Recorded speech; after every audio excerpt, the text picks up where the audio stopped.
Welcome to the video. Today I have an absolutely massive one for you guys. Originally I was going to break this video apart into 3 different videos, but I decided to make it a one-stop shop for basically everything early game group Ironman. So if you guys do enjoy this video or find it helpful, I'm going to need you to smash that like button, hit that subscribe button, and share it with the other members of your group. I will include timestamps down in the description, so feel free to hop around to any part of the video you want.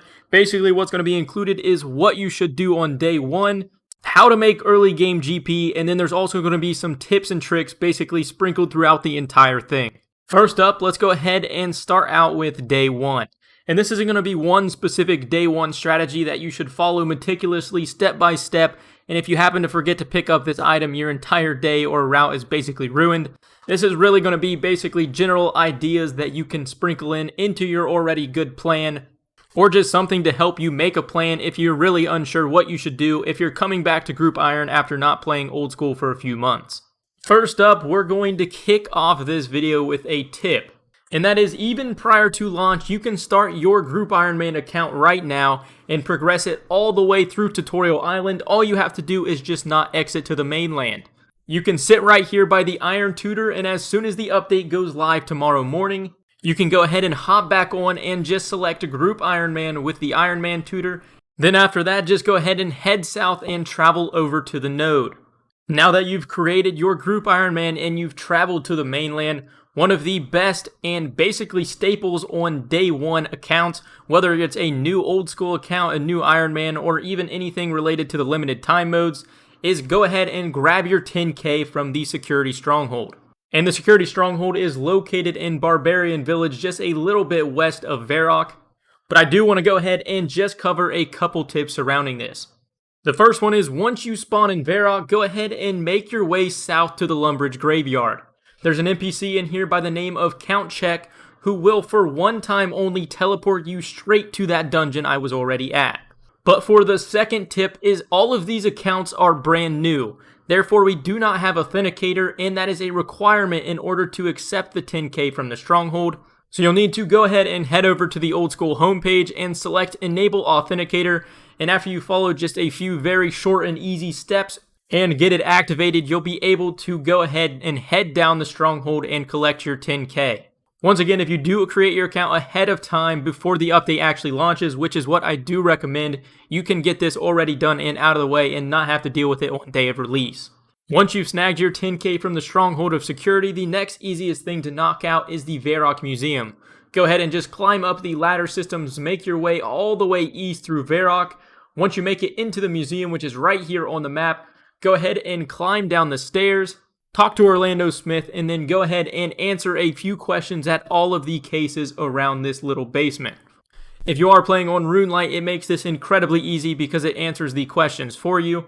Either way though, it still won't take you more than a few minutes and you'll be rewarded with a free and easy 909 Slayer. Now that we've got some of the quick and easy day 1 essentials out of the way, let's go ahead and tackle some of the bigger content. There are really 2 other routes that I would consider to be the best to take on in day 1. First up is going to be questing. Questing is by far the most efficient way to gain a majority of your early game levels, especially in combat. Even without teleports and very little run energy, completing waterfall quests for 30 attack and strength is going to be far quicker than trying to take on a bunch of cows or chickens. Now, there are a lot of different ways you can go about questing, so my main focus is just to give you some of the best quests early on to complete that give you the best head start in terms of total XP. I mean, this quest list is absolutely massive, so I could sit here and nitpick and tell you, oh, you need to complete this, and this. But for the sake of this video, we're going to focus on some of the most important ones, and I will list these down in the description below alongside how much experience they do reward. And if I do happen to miss any of the super good early game quests in the description, feel free to drop a comment to let everybody know. With that out of the way though, some of the best quests to complete early game are going to be Waterfall Quest, Fight Arena, Holy Grail, the Grand Tree along with Tree Gnome Village, Witch's House. The Tourist Trap is a great way to get yourself some starter agility or thieving XP. And then you also have quests like the Knight's Sword and the Dig Site quest, both of which give you a decent chunk of skilling XP And as I said earlier, this isn't the gold standard of quests you need to complete in day one. This is just a great list to give you a very good head start. Before we hop to the next part of the video, and still in relation to questing, one big tip I do want to mention is taking advantage of minigame teleports. Located down here in the chat channel, go ahead and slide over to the red icon, and this pulls up a menu of minigame teleports. These run on a separate timer than the home teleport system, and these can easily help you get around the map without any magic level requirement or runes. And one reason I said these went hand in hand with questing is a few of these teleports do have level requirements, one of which they changed was Fishing Trawler. In order to use the Fishing Trawler minigame teleport, it does have a 15 fishing requirement. This can easily be bypassed by the Sea Slug quest. This is a pretty short quest with low level requirements that can be started right outside Arty, and once completed rewards you with 7,000 fishing XP, which gets you roughly level 27.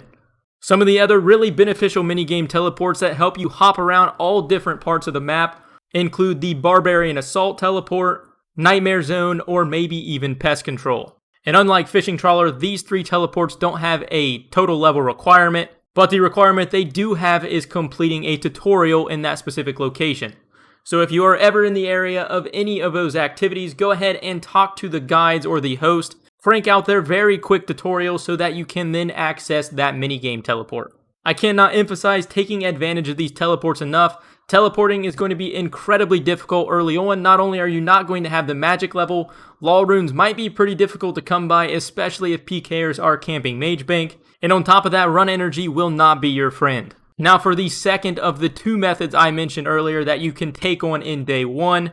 This one has a perfect segue into the final part of our video, and this is to make money for yourself or for your entire group. Now before we hop into the best early game money makers for Ironman, we are going to cover a couple of honorable mentions. First one is pickpocketing guards in the Ham storeroom. Located below the Ham hideout, you can go ahead and pickpocket these guards in this area in the hopes of receiving these keys right here. There are 4 different keys that align with 4 different chests in each of these specific rooms. And when you use the keys on the chest, you have a potential to get some jewelry.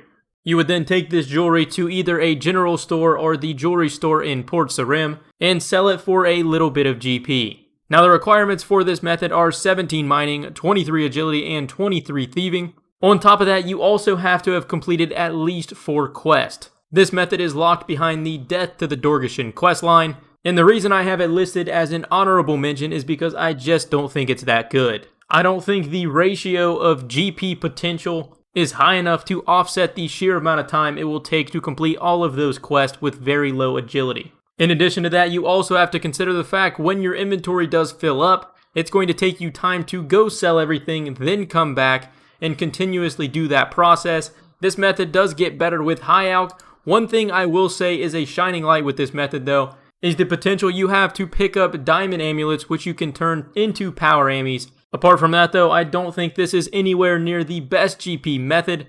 Now for our second honorable mention, we have picking up item spawns in the wilderness. This method has absolutely no requirements, and basically all you would do is pick up either the Staff of Earth spawn, the steel plate body, or there is even a steel plate leg drop over here in this area of ruins right above the Varrock Enclave. And essentially the entire method is pick up an item, hop to the next world until your inventory is full, and then go sell them to a general store. I felt the need to at least include this in the video because it is such a classic way of making money on an Ironman. But one, not only is it not going to be effective on any of the hardcore groups, but 2, this method heavily relies on you being able to hop between a bunch of different worlds, and due to the sheer amount of players I think will be online when this game mode launches, I don't think this method will be effective at all. Not to mention the fact that I think PKing in the wilderness will be incredibly active for all PKers trying to spite the new Group Ironman game mode, not letting any of the irons at the Chaos Altar,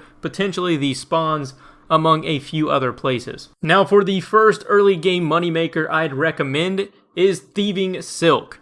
Thieving Silk only has a 20 thieving requirement, which is going to be incredibly easy to achieve, and the method is incredibly simple. All you do is thieve from this stall right here, and this silk merchant right here will buy them for 60 GP each. One downfall of this method though is that you have to wait at least 60 minutes from the last time you thieved silk from the stall before you can sell it to this merchant. One really cool thing is though, we can actually bypass that in Group Ironman. This is because, say for example, you have a group of 5. Rather than one individual player thieving silk and having to wait an hour before he can sell it, you can have 4 of your 5 players in your group all thieving silk from the stall, and then rather than running to the bank, you just trade your 5th member who will constantly just run back and forth and sell to the silk merchant. Realistically, nobody has any idea how much GP an hour this method would net because it's never been done before, but I would like to reason that it is well over 100k. Personally, this is my favorite method from the entire video, just for the sheer fact that it truly takes advantage of the Group Ironman feel. Now for the money-making method number 2, we have Wintertot. Located in the most northern part of Zaya, Wintertot is a skilling boss that has a requirement of 50 firemaking. This will take you some time to achieve starting out on a brand new account, but it is very achievable within the first few hours, and the rewards will begin to add up quick. And before we go any further, I'm not going to go into great detail about how to take on Wintertot or the most effective way to do it. There are plenty of guides already on YouTube that do a much better job of explaining that than me, so if you do choose the Wintertot route and you're not 100% sure how to go about it, definitely check out one of those guides. But one important thing that I will note about Wintertot in this video is that it damages you based on your hit points level. So if this is the route you choose to make money, you're definitely going to want to start early before you train any of your combats.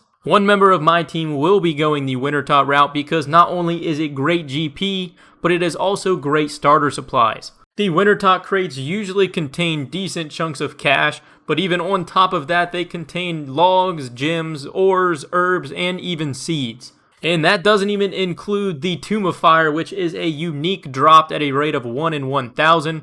That is by far one of the best offhand mage upgrades you can pick up very easily and very early on if you do get lucky. Now for the final and most effective pure GP per hour money making method for an early game Ironman, we have the Agility Pyramid. Located in the most southeastern part of the desert, the Agility Pyramid comes in with a level 30 agility requirement, but before you head down there, you're going to want to collect a couple things. You'll need a tiny bit of starter GP, and you're going to want to go ahead and trade shanty before you even enter the desert. Pick yourself up a full set of desert robes along with a few water skins. There are 2 different types, so make sure you don't pick up the empty ones. Now that you filled your inventory up with some food and water skins, you can make your way there. One of the easiest and most effective ways to do this is going to be through taking advantage of the carpet system. Make your way to Polnovich with the first carpet ride, and then head straight south.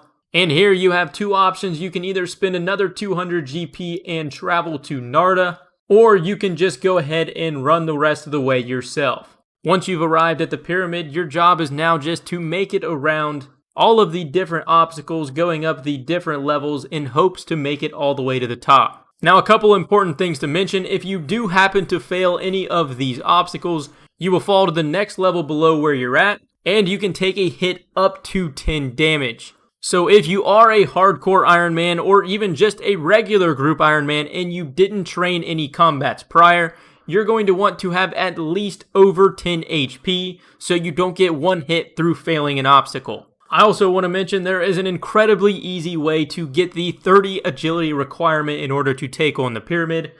First, you would complete the Taurus trap using both of your XP drops on agility. Then now that you're above 25 agility, you can tackle the Grand Tree, granting yourself nearly 8,000 more XP, which would easily get you over the 30 threshold. Once you make it to the top of the pyramid, you'll go ahead and climb these rocks, grabbing the pyramid top. After that's in your inventory, you'll make your final couple obstacles heading through this doorway, completing the entire pyramid. But one thing I do want to note is do not continue to do more paths with pyramid tops in your inventory. They're incredibly heavy and will only hurt your chances of successfully completing obstacles. So once you get one, go ahead and come up here and talk to Simon, and he will trade out your pyramid top for 10k coins. Once you got your cash, go ahead and repeat that entire process until you either run out of water skins or food.